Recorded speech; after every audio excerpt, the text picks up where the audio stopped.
በቦሌ ክፍለ ከተማ ወረዳ 2 የሰላም ሰራዊቱ በየቀኑ ስምሪት በመውሰድ የወረዳውን ሰላም እያረጋገጠ ይገኛል። ሰላም ሰራዊቱ ቀን ሌሊት ሳይል የተለያዩ ጸጉረ ልውጦችን እግር በእግር በመከታተል ፍጹም ሰላማዊ የሆነ ወረዳ እንዲኖር ማድረግ ችሏል።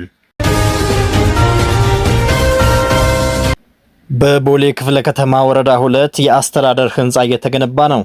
እየተሰራ ያለውም ህንጻ በራስ አቅም እየተገነባ መሆኑን ማረጋገጥ ተችሏል። ይህ የህንጻ ፕሮጀክትም ለሌሎች ወረዳዎች ሞዴል ይሆናል ተብሎ ይጠበቃል። በቦሌ ክፍለ ከተማ ወረዳ 2 ዘርፈ ብዙ ስራዎች ተሰርተዋል።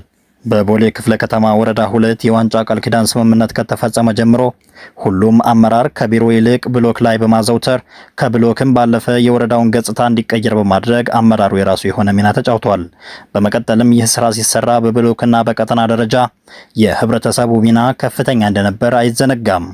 ይህንንም ተከትሎ በብሎክና በቀጠና ደረጃ የተለያዩ የስራ ኃላፊዎች ተገኝተው ጉብኝቶችን አካሂደዋል።